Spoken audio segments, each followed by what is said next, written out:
அனைவருக்கும் உற்சாகமான இனிய காலை வணக்கம். இன்றைய நாள் ஆகஸ்ட் 4, 2024, ஆடி 19ஆம் நாள், ஞாயிற்றுக்கிழமை. அனைவருக்கும் இனிமையான நாளாக அமைய டைகர் குடும்பம் சார்பாக வாழ்த்துகிறோம். இந்த உலகில் நம்மை அடுத்தவர்களோடு ஒப்பிட வேண்டாம். நாம் விலை மதிக்க முடியாதவர்கள் என்ற எண்ணத்தோடு அடியெடுத்து வைத்தால் வாழ்க்கை சந்தோஷமாக இருக்கும். இன்றைய நிகழ்வில் டைகர் விஷன் மிஷன் கூறுவதற்கு டைகர் ஜெயந்தி மகாராஜ் ஃப்ரம் சிவகாசி அவர்களை அன்போடு அழைக்கிறோம். நன்றி tiger Akila Gopinath. Tiger vision: மனம், புத்தி, உடல் மூன்றும் சமநிலையில் இருந்தால் வாழ்க்கை பிரகாசிக்கும். டைகர் மிஷன்: ஒரு தனி மனிதனின் தொடர்ச்சியான ஆரோக்கியமும் பொருளாதாரமும் இவ்வுலகை மாற்றும். நன்றி டைகர் ஜெயந்தி மகாராஜ். டைகர் இறைவணக்கம் கூறுவதற்கு டைகர் மணிகண்டன் ஃப்ரம் சிவகங்கை அவர்களை அன்போடு அழைக்கிறோம். நன்றி டைகர் அகிலா கோபிநாத். டைகர் இறைவணக்கம். என் வாழ்க்கையின் நம்பிக்கையாய் இருக்கும் இறைவா, நான் சேவை செய்யும் இந்த அமைப்பே நீ வாழும் இடம் என எண்ணுகிறேன். நான் தினமும் செய்யும் பணியே எனது கடமை என நம்புகிறேன். எனது உடலை கண்ணும் கருத்துமாய் பாதுகாப்பதே எனது பொறுப்பு என உணர்கிறேன். நன்றி இறைவா, நன்றி. நன்றி டைகர் மணிகண்டன். வாழ்வில் வெற்றியும் சந்தோஷமும் பெருக டைகர் குழுவோடு இணைந்து பயணிக்கும் அனைத்து டைகர் குழு உறவுகளுக்கும் டைகர் ஃபேமிலி டீம் சார்பாக நன்றிகளையும் வாழ்த்துக்களையும் தெரிவித்துக் கொள்கிறோம். மன நிறைவே மிகப்பெரிய புதையல், அறிவாற்றலே அட்சய பாத்திரம், ஆரோக்கியமே மிகப்பெரிய சொத்து. நாம் மனநிறைவோடு நம்பிக்கை கொண்டு ஆரோக்கியமாக வாழ்வோம் என நம்மை எட்டுநடை பயிற்சிக்கு அழைத்து செல்ல வருகிறார் நமது எட்டுநடை பயிற்சியின் ஆசான் டாக்டர் டைகர் தேன்கோடு பிரபாகரன் அவர்களை உற்சாகத்தோடு வரவேற்கிறோம். எல்லோருக்கும் இனிய காலை வணக்கம். இந்த அற்புதமான காலை வேளையில் 9 மூட்டுகளையும் அசைக்கக்கூடிய அற்புதமான பயிற்சிகளை முடிச்சுட்டு 27 முறை சூப்பர் பிரெயின் யோகா அப்படின்னு சொல்லக்கூடிய தோப்பு கரணங்களை முக மலர்ச்சியோட மன மகிழ்ச்சியோடு முடிச்சுட்டு எட்டு நடப்பதற்காக தயார் நிலையில் இருக்கிறோம். எட்டின் மீது நிற்கிறோம்.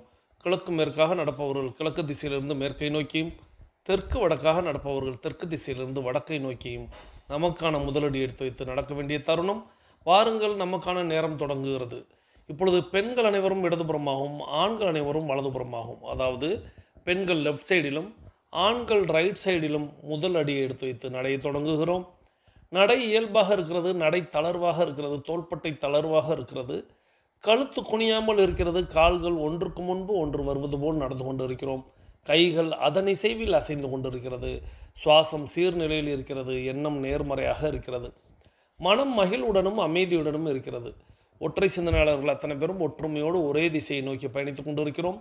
நமது பயணம் வெற்றிகரமாக அமைய எல்லாம் வல்ல இறைவனை துணை கலைத்து கொண்டு தொடர்ந்து பயணிக்கிறோம்.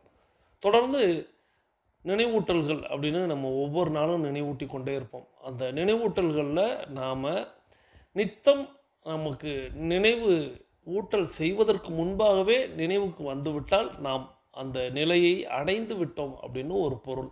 இப்போது நம்மளுடைய பயிற்சிகளை தொடங்குவதற்கு முன்பாக நம் முதலில் செய்ய வேண்டியது அப்படின்னு நான் சொல்லும் பொழுதே நீங்கள் ஏற்கனவே செய்திருக்கிறேன் அப்படின்னு நீங்கள் செஞ்சிட்டீங்க அப்படின்னா உண்மையிலேயே உங்களுக்கு நினைவில் அது பதிவாகி விட்டது அப்படின்னு பொருள்.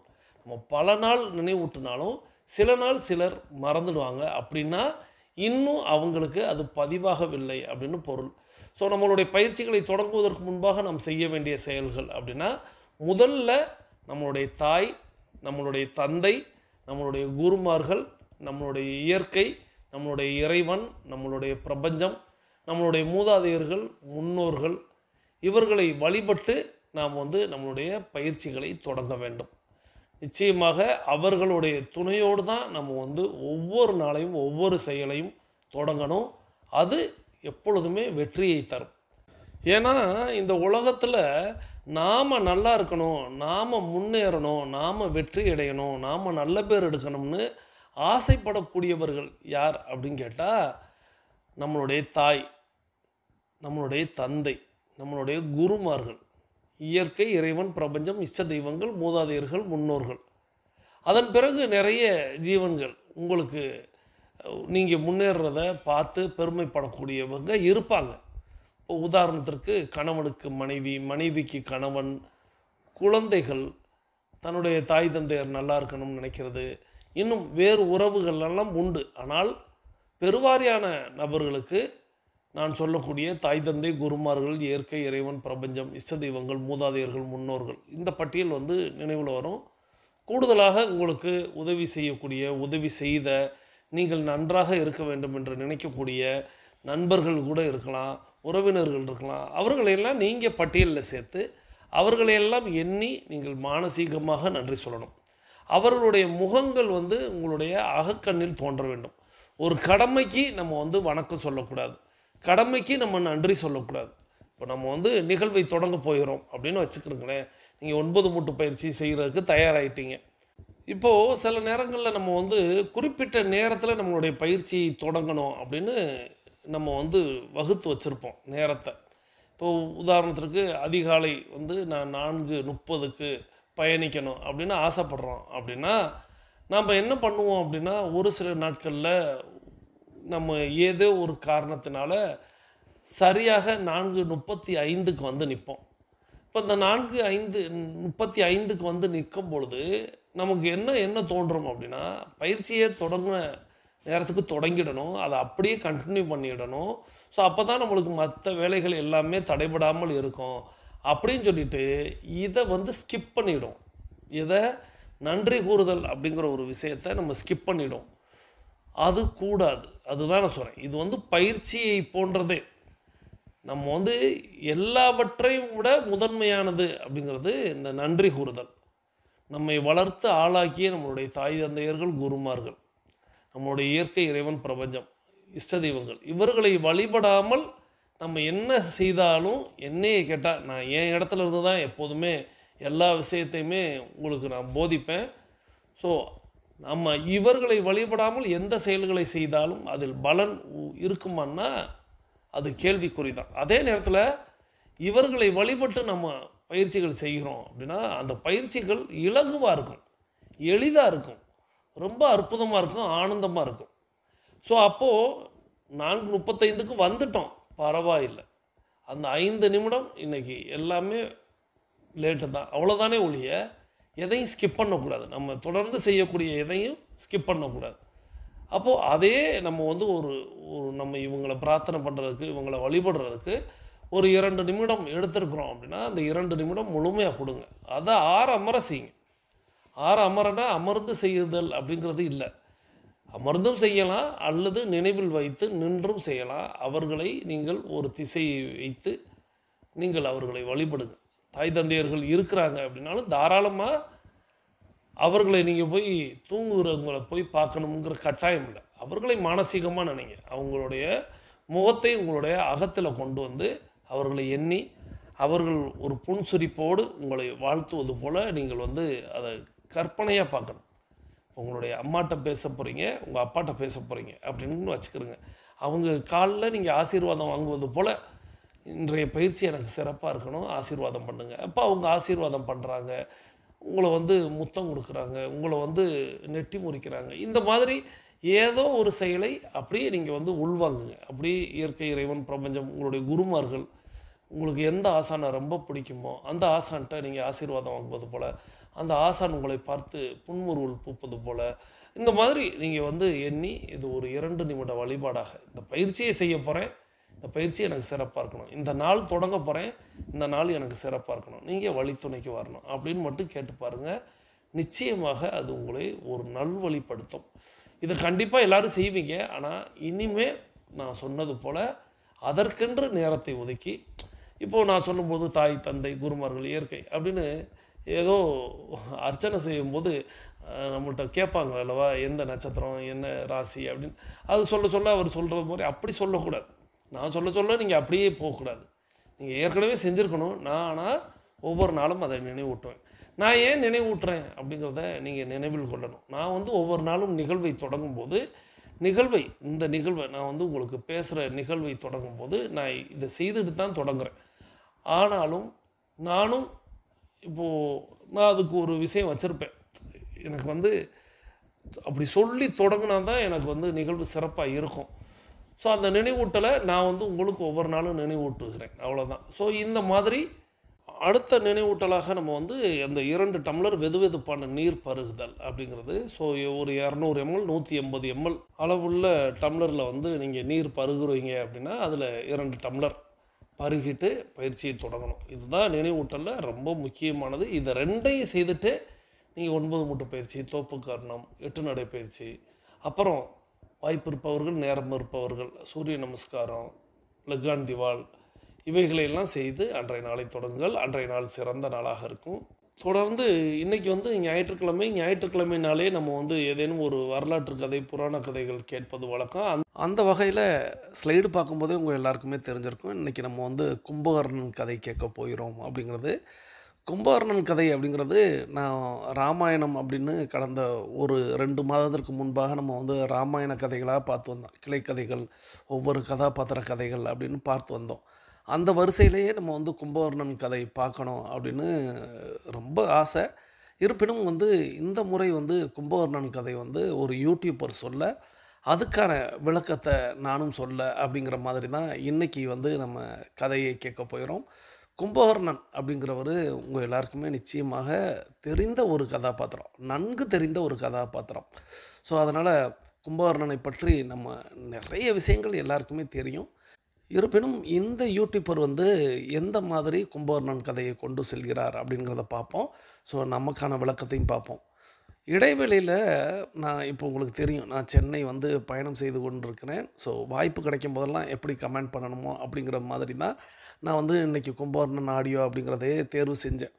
ஸோ அதனால் கமெண்ட் பகுதியில் உங்களுக்கு கும்பகர்ணன் அப்படின்னா ரொம்ப பிடிக்குமா அப்படிங்கிறதையும், கும்பகர்ணன் அப்படின்னு சொல்லவும் உங்களுக்கு நினைவுக்கு வருவது எது அப்படிங்கிறதையும், கும்பகர்ணனை பற்றி இது வந்து இறுதியில் நீங்கள் கமெண்ட் பண்ணணும். ஏன்னா நான் வந்து கமெண்ட் பண்ணுறதுக்குன்னு இப்போயே இந்த நேரத்தையே நான் எடுத்துக்கிறேன். ஏன் அப்படின்னா 3வது கேள்வி அப்படிங்கிறது, இப்போ நம்ம கதை கேட்போம். கேட்டு முடித்ததுக்கப்புறம் கும்பகர்ணனை பற்றி இன்னும் உங்களுக்கு வேறு ஏதேனும் சுவாரஸ்யமான வேறு தகவல் தெரிஞ்சால் அதை நீங்கள் வந்து 3வது கேள்வியாக பதிலிடணும். முதல் கேள்வி அப்படிங்கிறது கும்பகர்ணனை உங்களுக்கு பிடிக்குமா அப்படிங்கிறதும், 2வது கும்பகர்ணம் என்றவுடன் உங்களுக்கு நினைவுக்கு வருவது எது அப்படிங்கிறத நீங்கள் கருத்து பெட்டியில் கமெண்ட்டாக பதிவிடலாம். 3வது கேள்வி அப்படிங்கிறது கதை கேட்டு முடித்ததுக்கப்புறம் நீங்கள் வந்து இதில் ஏதேனும் விடுபட்ட உங்களுக்கு நீங்கள் நன்கு அறிந்த வேறு ஏதேனும் சுவாரஸ்யமான கும்பகர்ணனை பற்றிய செய்தி இருந்தால் அதையும் குறிப்பிடுங்கள். இதுதான் இன்றைக்கி நம்ம வந்து பார்க்க போகிறோம். ஸோ இதை கமெண்ட் பதிவிடுங்க. ஏன்னா நான் கமெண்ட் இடைவெளியிலலாம் பண்ண முடியாத அளவுக்கு அப்படி போய்கிட்டே இருக்கும். ஸோ அதனால் இப்போவே வாய்ப்பு இருந்தால் கமெண்ட் பதிவிடுங்கள். இப்போ வாங்க அந்த யூடியூபர் சொல்கிற கும்பகர்ணன் கதையை கேட்டுக்கொண்டே பயணிக்கலாம். கும்பகர்ணன் பத்தி பார்க்க போறோம். பொதுவா நம்ம எல்லாருக்குமே கும்பகர்ணன் அப்படின்னா என்ன ஞாபகம் வரும்னா, நிறைய தூங்குறவரு, ரொம்ப நேரம் தூங்குறவரு, தூங்கிக்கிட்டே இருக்கிறவரு அப்படின்னு தான் ஞாபகம் வரும். அதனாலதான் யாராச்சும் ரொம்ப நேரம் தூங்கினாலோ இல்ல வழக்கத்துக்கு அதிகமா தூங்கினாலோ அவங்கள கும்பகர்ணன் அப்படின்னு சொல்லி கேள்விப்பட்டிருப்போம். ஆனா கும்பகர்ணன் அப்படிங்கிறவரு சும்மா தூங்கிட்டே இருக்கிறவர் மட்டும் கிடையாது. நல்ல வலிமையானவர், திறமையானவர், புத்திசாலி, முக்கியமா எல்லார்கிட்டயுமே அன்பா பழகக்கூடியவர், ரொம்பவே பாசமானவர், எல்லோருமே பயந்து மரியாதை கொடுக்கக்கூடிய ராவணன் கிட்டேயே உரிமையா கோவப்படக்கூடியவர். ராவணன் கூட இருக்கிறவங்களிலேயே ராவணனை எதிர்த்து கேள்வி கேட்கக்கூடிய ஒரே நபர் இந்த கும்பகர்ணன் தான். இந்த கும்பகர்ணன் ராமாயணத்தோட முக்கியமான நேரத்துல ஒரு முக்கியமான முடிவெடுக்கிறாரு. அது பலன் தரல. ஆனா இவர் சொன்னது மட்டும் செஞ்சிருந்தா ராமாயணத்துல இவ்வளவு பெரிய பிரச்சனை நடக்காம தடுத்திருக்கலாம். ராவணன் மொத்த இலங்கையுமே காப்பாத்திருக்கலாம். அப்படி கும்பகர்ணன் என்ன சொன்னாரு அப்படிங்கறதையும், இப்படி திறமையான புத்திசாலி எப்படி தூங்குறத ஒரு வரமா வாங்கினாரு அப்படிங்கறதையும், ராமாயணத்துல இவரோட பங்கு என்ன அப்படிங்கிற டீட்டெயிலா பார்க்கலாம். நன்றி. கும்பகர்ணன் பற்றிய கதையைத்தான் நம்ம இன்னைக்கு பார்க்க போகிறோம். கும்பகர்ணன் அப்படிங்கிற நபர் யார் அப்படின்னா நம்ம எல்லாருக்குமே தெரியும். 6 மாதம் தூங்கி 6 மாதம் விழித்திருக்கக்கூடிய ஒரு நபர். அப்படி ஒரு வாங்கிய வரத்தின் விளைவாக அவருக்கு அந்த மாதிரியான பெரும் பசியும் பெரும் தூக்கமும் அவருக்கு இருந்து கொண்டே இருக்கும் அப்படிங்கிறதையும், கும்பகர்ணன் சொன்னதை ராவணன் கேட்டிருந்தால் இப்படி ஒரு போர் அப்படிங்கிற ஒரு விஷயமே நடந்திருக்காது அப்படிங்கிறதையும், கும்பகர்ணன் அரக்கல் குலத்தில் பிறந்திருந்தாலும் அவன் அன்பானவன், மதிமிக்கவன், வீரமானவன் அப்படிங்கிற பல விஷயங்களை சொன்னாங்க. ஸோ கும்பகர்ணன் ராவணனிடம் என்ன கூறினான்? ராவணன் எதை கேட்கவில்லை. கேட்டிருந்தால் இந்த போர் நடந்திருக்காது அப்படிங்கிறத அந்த யூடியூபர் கொடுத்துருந்தாங்க. வாருங்கள் தொடர்ந்து கும்பகர்ணனின் கதையை கேட்கலாம். இது நான் ஏற்கனவே குறிப்பிட்டது போல புராண கதைகள் வேறு, வரலாற்று கதைகள் வேறு அப்படிங்கிறதும். ஸோ புராண கதைகள் அவரவர்கள் பார்வையில் புலவர்கள் அவர்களுக்கு தேவையானபடி எழுதியிருப்பார்கள். வரலாறு அப்படிங்கிறது நிறைய நேரங்களில் மறைக்கப்பட்டிருக்கு, அழிக்கப்பட்டிருக்கு. அப்படி தான் நம்ம எப்பொழுதுமே எல்லா கதையுமே பார்க்க வேண்டும். ஆக வாருங்கள் கும்பகர்ணன் கதையை கேட்கலாம். கும்பகர்ணன் ராவணனுடைய தம்பி, விபீஷ்ணன் சூர்பனகைக்கு அண்ணன். ராவணன் பார்க்க எவ்வளவு ஹைட் வெயிட்டா கம்பீரமா இருப்பாருன்னு நம்ம எல்லாருக்குமே தெரியும். ஆனா கும்பகர்ணன் ராவணனை விட ஹைட் வெயிட்டா ரொம்பவே பெருசா இருப்பாரு. அவ்வளவு கம்பீரமா இருக்க ராவணனே கும்பகர்ணன் பக்கத்துல கொஞ்சம் சின்னதா தான் தெரிவாரு. இப்படி இருக்க ராவணன் சிவன் கிட்ட வரம் வேண்டி தவம் இருக்காரு. சரியா தவம் செஞ்சு முடிச்சிட்டு வரமும் வாங்குறாரு. அவருக்கு அடுத்தது கும்பகர்ணன் வரம் வேண்டி தவம் இருக்காரு. இவரு பிரம்மா கிட்ட வரம் வேண்டி தவம் இருக்காரு. இவரு பிரம்மா கிட்ட என்ன வரம் கேட்க ஆசைப்படுறாருன்னா, இந்திரலோகத்துல இருக்க இந்திரன் முறையா இந்திரலோகத்தை கவனிக்காம ரொம்பவே தலைக்கணம் பிடிச்சிருக்காரு. அதனால நான் இந்திரலோகத்துக்கு அரசன் ஆகணும் அப்படின்னும் இந்திரலோகத்தை என்னோட கட்டுப்பாட்டுக்கு கீழே கொண்டு வரணும் அப்படிங்கிற எண்ணத்தோட தவத்த ஆரம்பிக்கிறாரு. இந்த தகவல் இந்திரலோகத்துல இருக்க இந்திரனுக்கு தெரிய வருது. அதை கேட்ட உடனே இந்திரன் அதிர்ச்சியும் கோபமும் அடைகிறாரு. அதனால தவம் செஞ்சிட்டு இருக்க கும்பகர்ணனை எப்படியாவது தடுத்து நிறுத்தி தவத்தை கலைக்கணும் அப்படின்னு முடிவு செய்யறாரு. இப்போ இந்திரன் வாயு பகவானை போய் சந்திக்கிறாரு. அப்போ அவர்கிட்ட சொல்றாரு, கும்பகர்ணன் இந்திரலோகத்தை தன்னோட கட்டுப்பாட்டுக்கு கீழே கொண்டு வரணும் அப்படின்னு பிரம்மாவை வேண்டி தவம் இருக்காரு. அப்படி பிரம்மா வந்து வரம் கொடுத்துட்டா என்னோட இடம் பறி போயிடும், இல்லைன்னா நானும் கும்பகர்ணனோட கட்டுப்பாட்டுக்கு கீழே போயிருவேன். அதனால இந்த தவத்தை எப்படியாவது தடுத்து நிறுத்தி எனக்கு உதவி செய் அப்படின்னு கேட்கிறாரு. இந்திரனே நேரடியா வந்து கேட்டதுனால மறுப்பு தெரிவிக்க முடியாம வாயு பகவான் கும்பகர்ணனோட தவத்தை கலைக்க சம்மதம் தெரிவிக்கிறாரு. இப்போ வாயு பகவான் கும்பகர்ணன் தவம் செஞ்சிட்டு இருக்க இடத்துக்கு போறாரு. போய் அவரோட தவத்தை கலைக்க காட்டுல இருக்க மரங்கள் சாயிற அளவுக்கு காத்து வீசுறாரு. ஆனா கும்பகர்ணனோட தவம் கலையல. அதுக்கு அடுத்தது காடே அழியிற அளவுக்கு புயல் காத்த வீசுறாரு. அப்பவும் கும்பகர்ணனோட தவம் கலையல. அப்போ வாயு பகவான் சொல்றாரு, நான் என்னால முடிஞ்ச அளவுக்கு எவ்வளவு முயற்சி செஞ்சு பார்த்தேன், ஆனா தவத்தை கலைக்க முடியல, என்ன மன்னிச்சிருங்க, நீங்க வேற யாரையாவது வச்சு முயற்சி செய்யுங்க அப்படின்னு சொல்லிட்டு வாயு பகவான் அங்கிருந்து கிளம்பிடுறாரு. அடுத்து இந்திரன் அக்னி பகவானை போய் சந்திக்கிறாரு. அப்படி இப்படின்னு அக்னி பகவானை சம்மதிக்க வச்சு கும்பகர்ணன் தவம் செஞ்சிட்டு இருக்க இடத்துக்கு கூட்டிட்டு வராரு. அக்னி பகவான் என்னென்னமோ முயற்சி செஞ்சு பாக்குறாரு.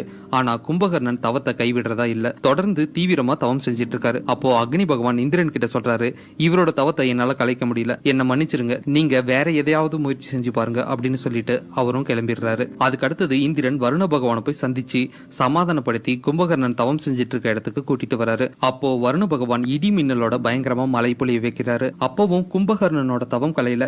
இப்போ வருண பகவான் சொல்றாரு, நான் என்னால முடிஞ்ச அளவுக்கு எவ்வளவு முயற்சி செஞ்சு பார்த்தேன், ஆனா இவரோட தவத்தை என்னால கலைக்க முடியல, என்ன மன்னிச்சிருங்க அப்படின்னு சொல்லிட்டு அவரும் அங்கிருந்து கிளம்பிடுறாரு. இப்போ இந்திரனுக்கு பயம் பல மடங்கு அதிகரிச்சு, எவ்வளவு முயற்சி செஞ்சு பார்த்தோம் கும்பகர்ணனோட தவத்தை கலைக்க முடியலையே அப்படின்னு பயத்தோட குழம்பி போய் நிக்கிறாரு.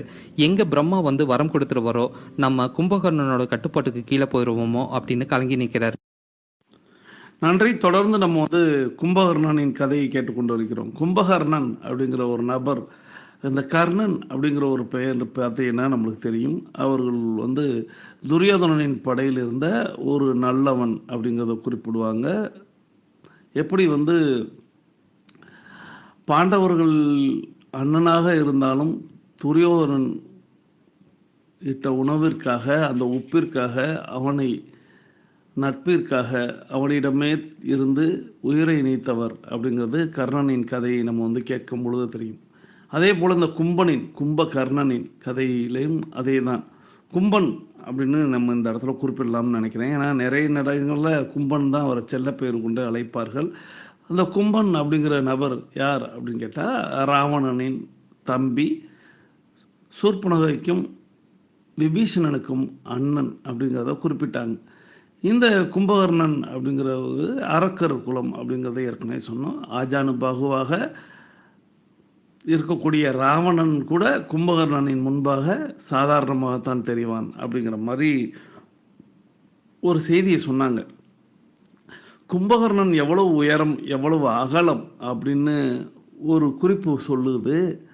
3600 அடி உயரம். 3600 அடி உயரம் அப்படின்னா கிட்டத்தட்ட அவன் நின்ற மலை தான் அப்படிங்கிற மாதிரியும். 3600 அடி அகலம். இது கும்பகர்ணனின் உயரமும் அகலமும் குறிப்பிடுவாங்க. அதான் கிட்டத்தட்ட அவர் நடந்தா இமயமலை, படுத்தா விந்திய மலைன்னு ஒரு இடத்துல சொல்லியிருப்பார். கம்பர் குறிப்பிட்டிருப்பார். ஸோ அந்த மாதிரி ஒரு உருவம் கொண்ட நபர் தான் வந்து கும்பகர்ணன். அந்த கும்பகர்ணன் அப்படிங்கிற நபர் வந்து தன்னுடைய அண்ணன் ராவணன் எப்படி சிவபெருமானை நோக்கி அந்த வரத்தை தவத்தை இருந்து வரத்தை பெற்றாரோ, அதுபோல் கும்பகர்ணன் வந்து இந்த இந்திரனின் ஆட்சி சரியல்ல, ஆக நாம் அந்த இந்திரனின் இடத்தை பிடிக்க வேண்டும் என்பது போல அவர் வந்து தவம் இருக்கிறார் அப்படிங்கிறத குறிப்பிட்டாங்க. அந்த மாதிரி தவம் இருக்கும்போது இந்திரன் வந்து எப்படியாவது அந்த தவத்தை கலைத்து விட வேண்டும், கெடுத்து விட வேண்டும் என்று எண்ணி ஒவ்வொரு நபர்கிட்டையா பஞ்சபூதங்களில் இருக்கக்கூடிய ஒவ்வொரு நபர்கள்ட்டையா போனது போல் வாயுவை போய் கேட்கிறார். வாயு வந்து போராடி பார்க்கிறார், முடியவில்லை. அடுத்து அக்னியை போய் கேட்கிறார். அக்னி வந்து போராடி பார்க்கிறார், அவரும் முடியவில்லை. அடுத்து வருண பகவானை போய் கேட்கிறார். வருணனும் வந்து இடிமின்னலோடு சேர்ந்து எவ்வளவோ தடைகளை தடங்கல்களை செய்து பார்க்கிறார்கள். இந்த 3 நபர்களும் தன்னால் முடியவில்லை அப்படிங்கிறத இந்திரன்கிட்ட குறிப்பிடுறாங்க. காரணம், இந்திரன் வந்து ஏற்கனவே அவர்களிடம் கெஞ்சி கேட்டு தான் அவர்களை அழைத்து வந்தான். காரணம், அவர்களும் வந்து கும்பகர்ணனை பற்றி தெரியும் அவர்களுக்கும். இருப்பினும் கும்பகர்ணன் விடாமல் அந்த தவத்தை செய்து கொண்டிருந்தான். இந்த விடாமல் செய்து கொண்டிருந்த தவத்தை கண்டு இந்திரன் பயந்து போய் அடுத்த கட்ட நடவடிக்கைகளாக ஒரு விஷயத்தை செய்யலாம் என்று அவன் எண்ணுகிறான். அப்போ அவன் என்ன பண்ணுவான் அப்படின்னா, இதுக்கு அடுத்த பகுதியாக வரும் நினைக்கிறேன். ஸோ சரஸ்வதி தேவியிடம் சென்று மன்றாடுவான், போராடுவான், எனக்காக ஒரு விஷயத்தை நீங்கள் செய்து தர வேண்டும் அப்படிங்கிறத கேட்பான். இந்த இடத்துல நான் குறிப்பிட வேண்டியது அப்படிங்கிறது, மன்னர்களும் சரி, நம்மளுடைய முனிவர்களும் சரி, புராண கதைகள் வரலாற்று கதைகளில் வாழ்ந்தவர்கள் எல்லோருமே தவம் இருந்தார்கள் அப்படிங்கிற ஒரு விஷயத்தை இந்த இடத்துல நான் அடிக்கோடணும்னு ஆசைப்படுகிறேன். இந்த தவம் இருத்தல் அப்படிங்கிறது என்ன அப்படின்னா, ஏதோ கண்களை மூடி கைகளை தொடைகளின் மீது வைத்து காட்டுக்குள்ளே உட்கார்ந்துக்கிட்டு நம்ம பல நாட்கள் சோறு உண்ணாமல் நீர் பருகாமல் எந்தவித தடைகள் வந்தாலும் அதை தாங்கி கொண்டு இருப்பது அப்படிங்கிறது மாதிரி நம்ம எண்ணிக்கொள்கிறோம். தவம் என்பது அப்படிங்கிறது நாம் குறிப்பிடக்கூடிய நம்மளுடைய 8 நடையின் இறுதி பகுதியில் அஃபர்மேஷன் மற்றும் விஷுவலைசேஷன் அப்படின்னு சொல்லக்கூடிய அந்த ஈர்ப்பு விதி மற்றும் மனப்பட காட்சி அப்படிங்கிறது தான் தவம் அப்படிங்கிறத எல்லோருமே புரிந்து கொள்ள வேண்டும். நாம் என்ன எண்ணுகிறோமோ, நாம் எதை நம்புகிறோமோ அது நடக்கும். இதுதான் உலக நியதி அப்படிங்கிறத எல்லா மதமும் போதிக்கிறது. அதில் இந்த தவம் இருந்து வரம் பெறுதல் அப்படிங்கிறது தான் நாம் வந்து ஈர்ப்பு விதி மற்றும் மனப்பட காட்சின்னு சொல்லக்கூடிய அந்த 8 நடையின் இறுதி பகுதியில் 2 ராசியிலும் சுவாசம் வரக்கூடிய அந்த வேலையில் நம்மளுக்கு கிடைக்கிறது அப்படிங்கிறத இந்த இடத்தில் பதிவு செய்ய விரும்புகிறேன். ஆக நாமும் தினசரி தவம் இருக்கிறோம். அப்படி தவம் இருக்கும்போது குறுக்கீடாக எப்படி சரஸ்வதி தேவி போய் கேட்கிறாரோ, அதுபோல் இப்பொழுது குறுக்கீடாக நமது 8 நடையின் முதல் பகுதி முடிவுக்கு வருகிறது. வாருங்கள், நாம் அனைவரும் தொடங்கிய திசைக்கு வந்து விடலாம். கிழக்கு மேற்காக தொடங்கியவர்கள் கிழக்கு திசையிலும், தெற்கு வடக்காக தொடங்கியவர்கள் தெற்கு திசைக்கும் வந்து விடுகிறோம். நமது உள்ளங்கைகளை மடக்கி பார்க்கிறோம், இறுக்கமாக இருக்கிறது. விரல் நகங்களை பார்க்கிறோம், சிவப்பு வண்ணத்தில் மாறிக்கொண்டு இருக்கிறது. சுவாசத்தை சோதித்து பார்க்கிறோம். 2வது நாசியிலும் சன்னமாக சுவாசம் வந்து கொண்டிருக்கக்கூடிய இந்த வேளையில் நாம் நம்மளை சற்று ஆசுவாசப்படுத்திக் கொள்ளலாம். தண்ணீர் பருக நினைப்பவர்கள் 2 வாய் தண்ணீர் பருகிக் கொள்ளலாம். தண்ணீர் பருகி முடிச்சுட்டு கமெண்ட் பதிவிடணும். பேசிக் கோர்ஸில் இருக்கக்கூடியவங்களும் அட்வான்ஸ் கோர்ஸில் இருக்கக்கூடியவங்களும். இதை பற்றி நான் இடைவேளைக்கு முன்பாகவே கதை தொடங்கும் போதே உங்களுக்கு சொல்லிட்டேன். கும்பகர்ணன் என்றால் உங்களுக்கு பிடிக்குமா, கும்பகர்ணன் அப்படின்னு சொல்லவும் உங்களுக்கு நினைவுக்கு வருவது எது அப்படிங்கிறத நீங்கள் வந்து இதுவரை நீங்கள் கமெண்ட் பதிவிட்டிருக்கணும். கதை முடியும் தருவாயில் உங்களுக்கு வேறு ஏதேனும் சுவாரஸ்யமான கும்பகர்ணன் பற்றிய விஷயங்கள் தெரியுமா அப்படிங்கிறத சொல்லுங்கள். பேசிக் கோர்ஸில் இருக்கக்கூடியவங்க இந்த பதிலெல்லாம் அழிச்சிட்டு நீங்கள் அஃபர்மேஷன் விசுவலைசேஷன் செய்ய போகலாம். அட்வான்ஸ் கோர்ஸில் இருக்கக்கூடிய, அதாவது 42 நிமிட நடைக்காரர்கள் இப்பொழுது நமது 8 நடையின் 2ஆம் பகுதியை மாற்றி நடக்க வேண்டிய நேரம். தண்ணீர் பருக நினைப்பவர்கள் 2 வாய் தண்ணீர் பருகிக் கொள்ளுங்கள். இப்பொழுது நடையை மாற்றி நடக்கலாம். வாருங்கள், நமக்கான நேரம் தொடங்குகிறது. இப்பொழுது ஆண்கள் அனைவரும் இடதுபுறமாகவும் பெண்கள் அனைவரும் வலதுபுறமாகவும் முதலடி எடுத்து வைத்து நடையை தொடங்குகிறோம். நடை இயல்பாக இருக்கிறது, நடை தளர்வாக இருக்கிறது, தோள்பட்டை தளர்வாக இருக்கிறது, கழுத்து குனியாமல் இருக்கிறது, கால்கள் ஒன்றுக்கு முன்பு ஒன்று வருவது போல் நடந்து கொண்டிருக்கிறோம். கைகள் அதன் இசைவில் அசைந்து கொண்டிருக்கிறது. சுவாசம் சீர்நிலையில் இருக்கிறது, எண்ணம் நேர்மறையாக இருக்கிறது. ஒற்றை சிந்தனையாளர்கள் அத்தனை பேரும் ஒற்றுமையோடு ஒரே திசையை நோக்கி பயணித்துக் கொண்டிருக்கிறோம். நமது பயணம் வெற்றிகரமாக அமைய எல்லாம் உள்ள இறைவனை துணை கிடைத்துக் கொண்டு தொடர்ந்து நம்ம புராண கதையின் பகுதி 3 கேட்டுக்கொண்டே நடக்கலாம். வாருங்கள். அப்பதான் அவருக்கு திடீர்னு இன்னொரு யோசனை வருது. உடனே அவரு சரஸ்வதி தேவியை சந்திக்க போறாரு. இந்திரன் சரஸ்வதி தேவி கிட்ட போய் நடந்த எல்லாத்தையுமே சொல்றாரு. அம்மா, கும்பகர்ணன் இந்திரலோகத்தை தன்னோட கட்டுப்பாட்டுக்கு கீழே கொண்டு வரணும் அப்படின்னு பிரம்மாவை வேண்டி தவம் இருக்காரு. ஆனா எனக்கு என்னோட இடத்தை இழக்க விருப்பம் இல்லை. அதனால நான் கும்பகர்ணனோட தவத்தை கலைக்க எவ்வளவு முயற்சி செஞ்சு பார்த்தேன். வாயு பகவானை கூட்டிட்டு வந்து பயங்கரமா புயல் காத்து வீச வச்சேன். அப்பயும் கும்பகர்ணனோட தவம் கலையில. அக்னி பகவானை கூட்டிட்டு வந்து காடே எரியிற அளவுக்கு சூடேத்தின. அப்பவும் கும்பகர்ணனோட தவம் கலையில. அதுக்கு அடுத்தது வருண பகவானை கூட்டிட்டு வந்து இடி மின்னலோட காட்டுல வெள்ளம் வர அளவுக்கு மழை பொழிய வச்சேன். அப்பவும் கும்பகர்ணனோட தவம் கலையில. அதனால எனக்கு ரொம்பவே கவலையா இருக்கு. இப்போ எனக்கு உங்களை விட்டா யாரும் இல்ல, நீங்க தான் உதவி செய்யணும். இப்போ உங்களால மட்டும்தான் என்னை காப்பாற்ற முடியும் அப்படின்னு இந்திரன் சரஸ்வதி தேவி கிட்ட கேட்கிறாங்க. அதுக்கு சரஸ்வதி தேவி சொல்றாங்க, நீங்க சொல்றது எல்லாமே வாஸ்தவம் தான். ஆனா ஒருத்தர் வரம் வேண்டி தவம் இருக்கிறத கலைக்கிறது ரொம்பவே தப்பு. அதை என்னால பண்ண முடியாது. அது மட்டும் இல்லாம என்னால எப்படி கும்பகர்ணனோட தவத்தை கலைக்க முடியும் அப்படின்னு சரஸ்வதி தேவி கேட்கிறாங்க. அதுக்கு இந்திரன் சொல்றாரு, நீங்க சொல்றீங்க தவத்தை கலைக்கிறது பாவம் அப்படின்னு. அதனால நீங்க அந்த பாவத்தை பண்ண வேணாம். அதுக்கு பதிலா கும்பகர்ணன் தவத்தை முடிச்சிட்டு பிரம்மா கிட்ட வரம் கேட்கும்போது கும்பகர்ணனோட வாயிலிருந்து வர வார்த்தையை கொஞ்சம் பிறள வச்சிருங்க.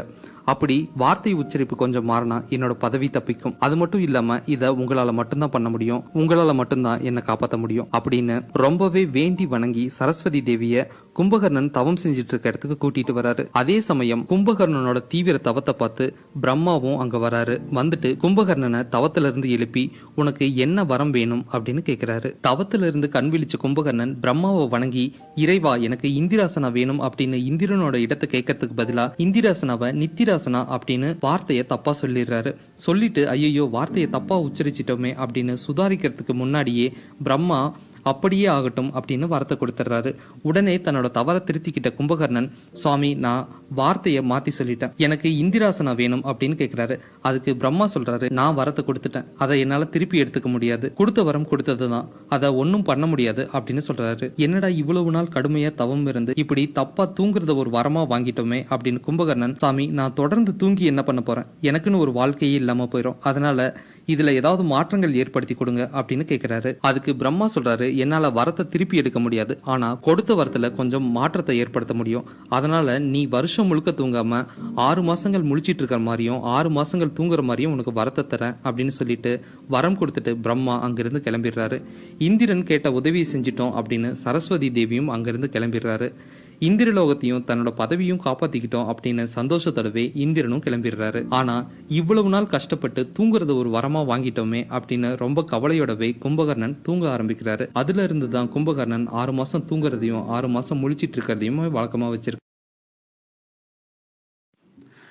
நன்றி. தொடர்ந்து புராண கதையின் 3ஆம் பகுதியை பார்த்தா, அந்த 3ஆம் பகுதியில் சரஸ்வதி தேவியை சந்திக்கிற இந்திரன் எப்படியாவது கும்பனின் தவத்தை கெடுத்து அந்த விஷயத்தை நடக்க விடாமல் செய்து விடுங்கள், என்னுடைய ஆட்சி எனக்கு வேண்டும், ஒரு அரக்கர்களின் கையில் இந்திரலோகம் சென்று விடக்கூடாது அப்படிங்கிற மாதிரி கேட்குறாங்க.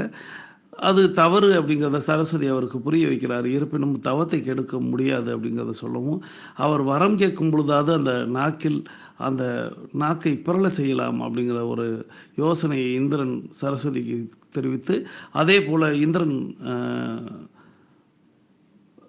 ரொம்ப கெஞ்சி கேட்டுக்கிட்டதுனால சரஸ்வதி தேவியார் ஒப்புக்கொள்கிறார்.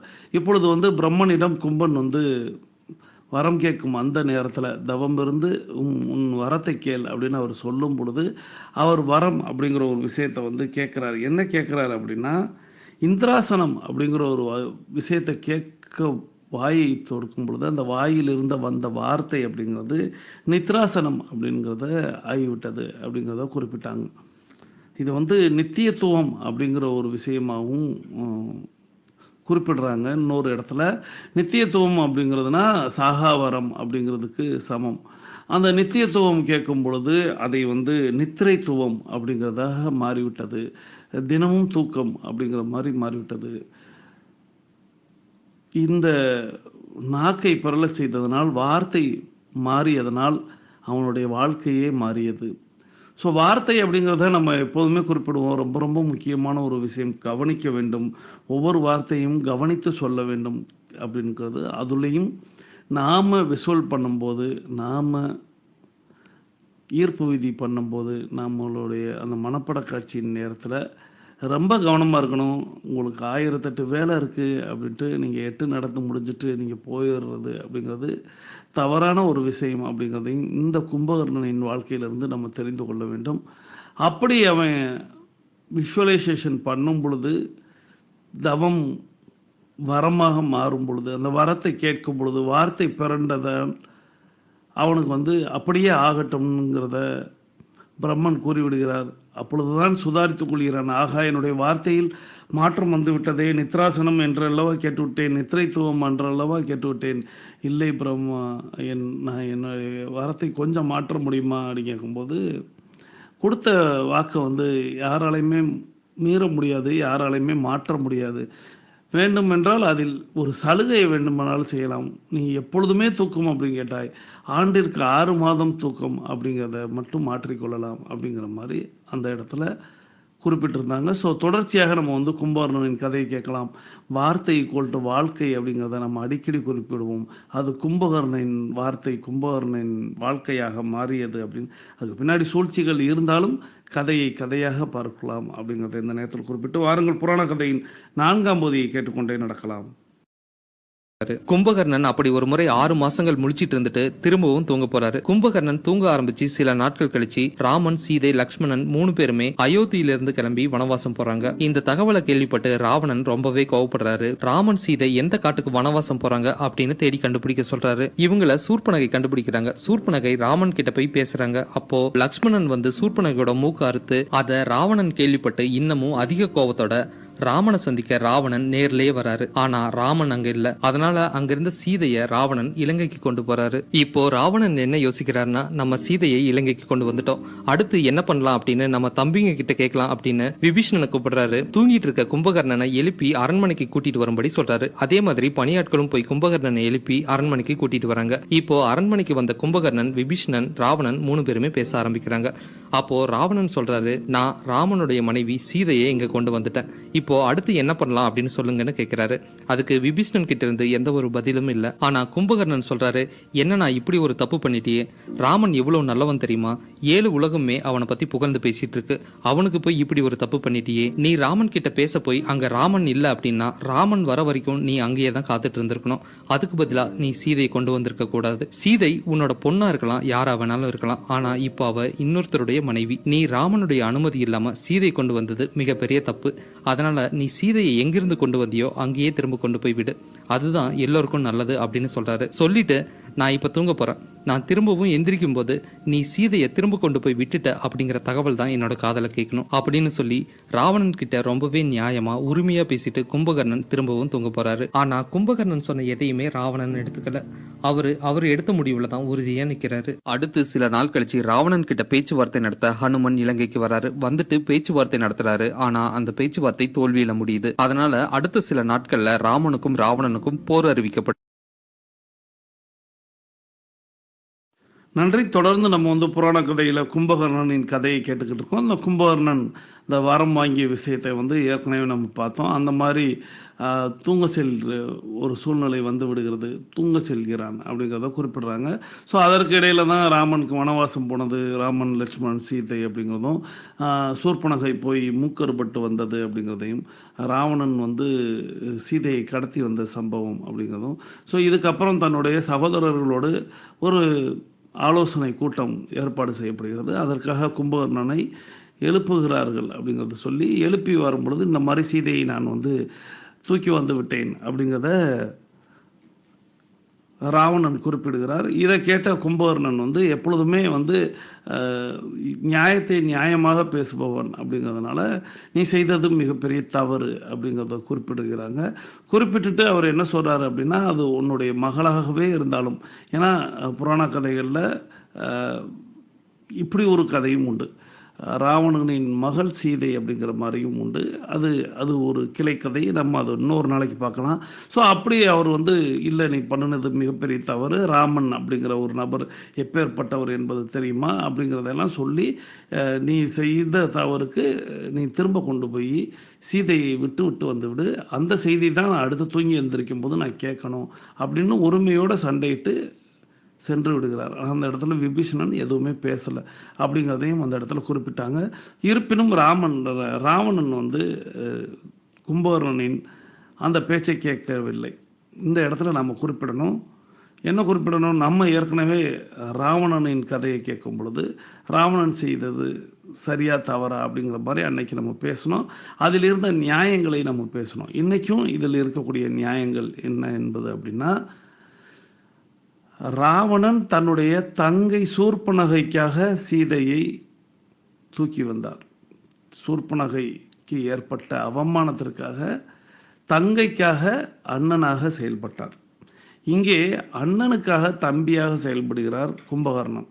தன்னுடைய அண்ணன் நிச்சயமாக இதனால் தோல்வி உருவான், அந்த தோல்வி ஏன் தேவையில்லாமல் நடைபெற வேண்டும், ஆகையால் அந்த சீதையை தூக்கி வந்த இடத்திலேயே கொண்டு போய் விட்டு விட்டு வந்து விடு அப்படிங்கிறத அவன் குறிப்பிடுகிறான். இது அண்ணன் தம்பி இருவருக்கும் இடையே ஏற்பட்ட ஒரு பாசத்தினால் ஏற்பட்ட விளைவுகள் தான். தங்கைக்காக அண்ணனுக்காக தம்பியும் செயல்படுகிறார்கள். அண்ணா, நீ கொண்டு போய் விட்டு விட்டு வந்து விடு அப்படிங்கிறது கும்பகர்ணனின் வாதம். தங்கைக்கு கொடுத்த வாக்குக்காக சீதையை கவர்ந்து வந்ததை கொண்டு போய் விட முடியாமல் இருக்கிறான் ராவணன் அப்படின்னு நம்ம அந்த இடத்துல அந்த பாச போராட்டங்களை நாம் எடுத்துக்கொள்ளலாம். இப்பொழுது அங்கே இருந்து பாரதத்திலிருந்து அனுமன் பேச்சுவார்த்தைக்காக லங்கைக்கு வருகிறார் அப்படிங்கிறதோடு அந்த முடிச்சிருந்தாங்க. வாங்க புராண கதையின் இறுதி பகுதியை கேட்டுக்கொண்டே நடக்கலாம். போருக்கு முதல் நாள் அதிகாலையில ராவணன் போய் தூங்கிட்டு இருக்க கும்பகர்ணனை எழுப்புறாரு. கும்பகர்ணா எந்திரிச்சு போருக்கு தயாராகு அப்படின்னு சொல்றாரு. அப்போ தூக்கத்துல இருந்து எந்திரிச்ச கும்பகர்ணன் முதல் கேள்வியா ராவணன் கிட்ட என்ன கேட்கிறாருன்னா, அப்போ நீ இன்னும் சீதையை திரும்ப கொண்டு போய் விடலையா அப்படின்னு கேட்கிறாரு. அதுக்கு ராவணன் சொல்றாரு, சீதையை திரும்ப காட்டுல கொண்டு போய் விட எனக்கு விருப்பம் இல்லை, அதனால இப்போ ராமனும் லக்ஷ்மணனும் போர் தொடுத்து வந்திருக்காங்க, நீ போய் அவங்க கூட இருக்க எல்லாத்தையும் அழிச்சிட்டு ராமன் லக்ஷ்மணன் 2 பேத்தையும் சிறை பிடிச்சு கொண்டு வா அப்படின்னு சொல்றாரு. இப்போ கும்பகர்ணனுக்கு தன்னோட பக்கத்துல தப்பு இருக்கு அப்படின்னு தெரியுது. ஆனாலும் தன்னோட அண்ணனோட வார்த்தையை காப்பாற்றணும் அப்படிங்கிற ஒரே எண்ணத்தோட போருக்கு தயாராகிறாரு. அப்போ கும்பகர்ணன் ராவணன் கிட்ட சொல்றாரு, நான் இந்த போர்ல ஜெயிக்கணும் அப்படிங்கிற எண்ணத்தோட போறேன், ஆனா ஜெயிப்பனா தோப்பனா எனக்கு தெரியாது, ஜெயிச்சா சந்தோஷம், ஒருவேளை தோத்துட்டா அவங்க என்ன கொன்றுவாங்க, அப்படி நான் இறந்துட்டா இந்த போரை அத்தோட நிறுத்திருங்க, நீயோ இந்திரஜித்தை சண்டை போடாதீங்க, என்னோட உயிர் போறதோடவே இந்த போர் முடிஞ்சிருட்டோம் அப்படின்னு சொல்லிட்டு கும்பகர்ணன் முதல் நாள் போருக்கு போறாரு. முதல் நாள் போருக்கு போன கும்பகர்ணனுக்கு அங்க ஒரு அதிர்ச்சி காத்துட்டு இருக்கு. அது என்னன்னா, போர்ல விபீஷணன் ராமன் பக்கத்துல இருக்கிறத பார்த்துட்டு கும்பகர்ணன் கொஞ்சம் அதிர்ச்சி அடைகிறாரு. அந்த அதிர்ச்சியோடவே கும்பகர்ணன் விபீஷணன் கிட்ட போய் பேசுறாரு, உனக்கு இது தப்பு அப்படின்னு தெரிஞ்சு நீ போய் ராமன் கூட சேர்ந்துட்ட, ஆனா என்னால அண்ணனோட பேச்சை மீற முடியல, அதனால போருக்கு வந்துட்டேன், நான் பலமுறை உங்ககிட்ட சொல்லியிருக்கேன் உங்களுக்காக உயிரை கொடுப்பேன் அப்படின்னு, இப்போ அதுக்கான நேரம் வந்துருச்சு, ஆனா நீ பத்திரமா இரு, போர்ல பெருசா தலையிடாத, பாதுகாப்பா இரு அப்படின்னு சொல்லிட்டு கும்பகர்ணன் போருக்கு தயாராகிறாரு. போர் தொடங்குது. கும்பகர்ணன் கிட்ட முதல்ல சுக்ரீவன் சண்டை போடுறாரு. சுக்ரீவன் தோற்கடிக்கப்பட்டு விரட்டி அடிக்கப்படுறாரு. அதுக்கு அடுத்தது கும்பகர்ணன் கூட அந்தகன் சண்டை போடுறாரு. அதுல கும்பகர்ணன் ஜெயிக்கிறாரு. அதுக்கு அடுத்தது கும்பகர்ணன் ராமன் கூட போய் சண்டை போடுறாரு. அப்போ ராமன் அம்புகளை விட்டு கும்பகர்ணனோட கால்களை துண்டிக்கிறாரு. இப்போ கும்பகர்ணன் தவழ்ந்துட்டு சண்டை போடுறாரு. அதுக்கு அடுத்தது ராமன் மீண்டும் அம்புகளை விட்டு கும்பகர்ணனோட கைகளை துண்டிக்கிறாரு. அதுக்கு அடுத்தது ஒரே அடியா மார்புல அம்ப விட்டு ராமன் கும்பகர்ணனை கொன்னுடுறாரு. போர்ல கும்பகர்ணன் இறந்துட்டாரு அப்படிங்கிற தகவலை கேள்விப்பட்ட ராவணன் ரொம்பவே வருத்தப்படுறாரு. ஏன்னா சீதையை கடத்தி ராவணன் தப்பு செஞ்சாரு, ராமன் கூட போய் சேர்ந்து விபீஷணன் தப்பு செஞ்சாரு, ஆனா இவங்க கூட பிறந்ததை தவிர வேற எந்த ஒரு தப்புமே செய்யாம தன்னோட அண்ணனோட பேச்சை கேட்டு தன்னோட அண்ணன் செஞ்ச தப்புக்காக கும்பகர்ணன் போருக்கு போய் இறந்து போனாரு. கும்பகர்ணன் அப்ப கூட ராவணன் கூட சண்டை போட்டு நீ செஞ்ச தப்புக்கு என்னால போருக்கு போக முடியாது அப்படின்னு சொல்லல. காரணம், அண்ணன் ராவணன் மேல அவ்வளவு மரியாதை, அவ்வளவு பாசம். அதுக்கு அடுத்தது போர்க்களத்துல விபீஷணன் ராமன் கூட இருக்கிறத தெரிஞ்சும் கொஞ்சம் கூட கோவப்படாம பாசமா நீ பத்திரமா பாதுகாப்பா இரு அப்படின்னு சொன்னாரு. இப்படி முழுக்க முழுக்க பாசமாவும் அன்பாவும் இருந்த கும்பகர்ணனை அரக்க குலம் ராவணனுடைய தம்பி அப்படிங்கிற காரணத்துக்காக தூங்குறத ஒரு குறையாவும் தோற்றத்தை கிண்டல் செஞ்சும் கும்பகர்ணனை ஒரு உதவாத நகைச்சுவை கதாபாத்திரமா மாத்திட்டாங்க. ஆனா கும்பகர்ணன் எவ்வளவு பெரிய புத்திசாலி அப்படிங்கறத மறைச்சிட்டாங்க. எப்படின்னா, கும்பகர்ணன் சொன்னது மட்டும் செஞ்சிருந்தா ராவணனுக்கும் இலங்கைக்கும் அழிவே ஏற்பட்டிருக்காது. நன்றி. தொடர்ந்து புராண கதைகளில் நம்ம கும்பகர்ணனின் கதையை கேட்டோம். கும்பகர்ணனின் கதையில் கும்பகர்ணன் அப்படிங்கிறது எவ்வளோ பெரிய வீரன் அப்படிங்கிறத குறிப்பிட்டாங்க. ஸோ கும்பகர்ணனை எழுப்புதல் அப்படிங்கிறது ஒரு மிகப்பெரிய விஷயமாக, கிட்டத்தட்ட 1000 அரக்கர்கள் சேர்ந்து உலக்கையால் கொண்டு குத்தி அது ஒரு பாடல். கம்பன் கும்பனை பற்றி எழுதியிருப்பார். அந்த பாடலே அந்த குத்துவது போல ஒரு ரிதத்தோடு இருக்கும். அந்த அளவுக்கு கும்பனை ரொம்ப வர்ணித்து கம்பன் எழுதியிருப்பார். இது கம்பன் கழகம் நடக்கக்கூடிய அந்த சொற்பொழிவுகளில் கேட்ட ஒரு ஞாபகம் போயிடுது. ஸோ அந்த அளவுக்கு கும்பகர்ணனை எழுப்புதல் அப்படிங்கிறதே ஒரு மிகப்பெரிய சடங்காக, கிட்டத்தட்ட 1000 யானைகள் மார்பில் ஏறி நடந்தால் கூட கும்பகர்ணனை எழுப்புதல் அப்படிங்கிறது சாதாரண விஷயமாக இல்லை. ஆனால் அவனை எழுப்புவதற்கு ஒரு விஷயத்தை வைத்திருந்தார்கள். என்ன அப்படின்னா, உணவை தயாரித்து அந்த உணவின் வாசனையின் மூலமாக எழுப்புதல். இன்றைக்கி நம்மளுக்கு எப்படி உணவு வாசனை விட்டாலே பசி ஏற்படுகிறதோ, அதுபோல் தூங்கி கொண்டிருக்கக்கூடிய கும்பகர்ணனை எழுப்புவதற்கு டண்டனாக மாமிச உணவுகளை சமைத்து அந்த வாசனையை அவனுடைய மூக்கு துவாரம் கிட்டத்தட்ட ஒரு குகையின் துவாரத்தை போல இருக்கும்லாம் வர்ணிப்பார். ஸோ அந்த மாதிரியான துவாரங்கள் வழியாக அந்த வாசனை உள் சென்று அதன் மூலமாக அவனை விழித்தரச் செய்து போரிடுவதற்கு ராவணன் கோருகிறான். அப்பொழுது தன் அண்ணனுக்காக, அதுதான் அந்த இடத்துல அண்ணனுக்காக வேறு வழியின்றி போருக்கு செல்கிறான். அப்பொழுது அவன் சொல்கிறான், என்னோடு சேர்ந்து நான் திரும்புவேன் என்று எனக்கு நம்பிக்கை இல்லை, ஆனால் நான் இறந்து விட்டேன் என்று தெரிந்தால் தயவு செய்து அந்த போரை நிறுத்தி விடுங்கள், நீங்களும் இந்திரஜித் மாது உயிரோடு இருக்க வேண்டும் அப்படிங்கிறத கும்பகர்ணன் கேட்டுக்கொள்கிறான். இப்போ போருக்கு போகிறான். போருக்கு போய் அவன் பந்தான்னா சுக்ரீவனையும் சரி, அந்தகனையும் சரி, லக்வனையும் சரி, ஹனுமனையும் சரி, ஏன்னா ராமன் ஒரு இடத்துல குறிப்பிடுவார், வர்றது யார் அப்படின்னு. அதை கும்பகர்ணன் வர்றதை பார்த்துட்டு நான் ஏற்கனவே சொன்னது போல் 3600 அடி அப்படிங்கிறத நம்ம கணக்கிட்டு கொள்ளலாம். நம்ம இப்போ நடந்துக்கிட்டு இருக்கிறது 8 to 16 அடி. ஸோ 3600 அடி அப்படிங்கிறது எவ்வளோ தூரம் இருக்குங்கிறத என் கணக்கு பாருங்கள். ஸோ அப்போ ராமன் குறிப்பிடுவார், என்ன இந்த தோள்பட்டையிலேருந்து இந்த தோள்பட்டை பார்ப்பதற்கே பல நாட்கள் ஆகும் போலையே, நம்ம திரும்பி கழுத்து பார்ப்பதற்கே அப்படிங்கிற அளவுக்கு அவ்வளோ பெரிய மாமிச மலை அப்படின்னு சொல்லலாம். அந்த மலை வருகிறது. ஸோ போரில் பார்த்தீங்கன்னா அந்தகனையெல்லாம் அப்படியே அல்ற சில்லறையாக்குற அளவுக்கு பண்ணுறான். சுக்ரீவனையெல்லாம் கசக்கி கையில் வச்சுக்கிடுவான்ங்கிறத குறிப்பிடுவார் கம்பன். ஸோ கசக்கி தன்னுடைய இடுப்பில் வைத்துக்கொள்வான் அப்படிங்கிறதும், கைகளில் வைத்துக்கொள்வான் அப்படிங்கிறதும், கைகளில் வைத்துக்கிட்டு இலங்கை நோக்கி அவன் போகும்பொழுது ராமன்கிட்ட சொல்லுவான், நீ இந்த சுக்ரீவனை நீ ரிலீஸ் பண்ணிட்டீன்னா, என் கையில் இருக்கக்கூடிய சுக்ரீவனை என்னை ரிலீஸ் பண்ணிட்டீன்னா நான் சீதையை ரிலீஸ் பண்ணுறேன் அப்படிங்கிற அளவுக்கு. அதனால தான் அவர் அந்த கைகளில் அம்பை விடுவார். அந்த மாதிரி அம்பு பாய்ந்து அந்த 2 கைகளும் இல்லாத நேரத்தில் கூட, கால்களும் இல்லாத நேரத்தில் கூட உருண்டு, கிட்டத்தட்ட புல்டோசர் அப்படின்லாம் ஒரு வார்த்தை வரும். அது புல்டோசர்னு இல்லை, அப்போ உள்ள ஏதோ ஒரு வார்த்தையை சொல்லுவாங்க. அந்த மாதிரி உருண்டே வானரப்படையை அழித்து தள்ளினான் அப்படிங்கிறது தான் உண்மையான செய்தியாக வந்துவிடும். ஸோ அப்போ அவன் விபீஷணனை பார்க்குறான், ராமனோட இருக்கிறத பார்க்குறான். ஸோ அப்போ ஒரு பேச்சுவார்த்தை நடக்கும். அந்த பேச்சுவார்த்தையில் விபீஷணன், நீ செய்தது சரி, நீ நல்லவர்கள் பக்கம் போய்விட்டாய், நான் அண்ணனிடமிருந்து அண்ணனுக்காக இருக்கிறேன், பட் நீ நல்லா இருக்கணும் அப்படிங்கிறத அவன் கடைசியில் அந்த போர் புரிந்து தலையை கொய்யும் பொழுது கூட ஒரு வரமாக ராமன் உயிர் பிச்சை கொடுக்கும் பொழுது, எனக்கு அது தேவையில்லை, என் தலையை அறுத்து நீ கடலில் வீசிவிடு, ஆனால் என்னுடைய விபீஷணன், என்னுடைய தம்பி விபீஷணன் என்ன அண்ணனால் கொல்லப்பட்டு விடக்கூடாது, அவனை பாதுகாத்து வைத்து கொள்ள வேண்டும்னு அப்பையும் தன்னுடைய அண்ணன் தம்பிகளுக்காகவே ஒன்று இங்கே அண்ணனுக்காக உயிரை போக்கி தம்பிக்கு ஒரு நல் வழியை காட்டி அவன் மறைந்தான் அப்படிங்கிறது தான் கும்பகர்ணனின் கதையில் வரக்கூடிய ஒரு செய்தி.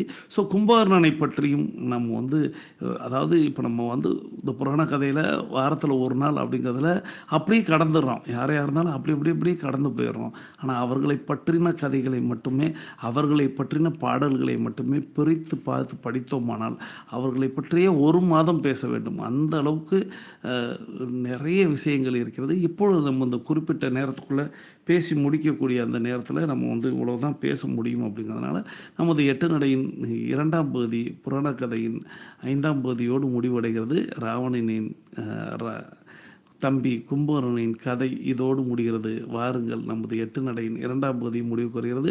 நாம் அனைவரும் தொடங்கிய திசைக்கு வந்து விடுகிறோம். கிழக்கு மேற்கா தொடங்கியவர்கள் கிழக்கு திசையிலும், தெற்கு வடக்கா தொடங்கியவர்கள் தெற்கு திசைக்கு வந்து விடுகிறோம். நமது உள்ளங்கைகளை மடக்கி பார்க்கிறோம், இறுக்கமாக இருக்கிறது. விரல் நாங்களை பார்க்கிறோம், சிவப்பண்ணத்தில் மாறி இருக்கிறது. சுவாசத்தை சோதித்து பார்க்கிறோம், 2வது நாசிலும் சுவாசம் வரக்கூடிய இந்த வேளையில் நாம் கேட்பதையெல்லாம் கொடுப்பதற்கு பிரபஞ்சம் தயாராக இருக்கிறது. நாமும் கேட்க தயாராகலாம். வாருங்கள், நாம் அனைவரும் கிழக்கு திசையை நோக்கி நின்று கொள்ளலாம். தொடர்ந்து கூட்டு பிரார்த்தனை. இன்று நம்மோடு இணைந்து பயணித்த அத்தனை அன்பு சகோதர சகோதரிகளுக்கும் அவர்களது குடும்பம் மகிழ்ச்சியோடும் ஆரோக்கியத்தோடும் செல்வ வளங்களோடும் இருப்பதற்கு எல்லாம் வல்ல இயற்கை இறைவன் பிரபஞ்சம் துணை நிற்க வேண்டும்.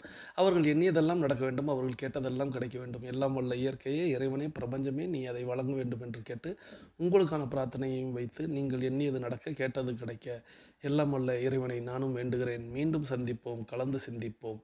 வாழ்க நலத்துடன், வாழ்க வளத்துடன். நன்றி.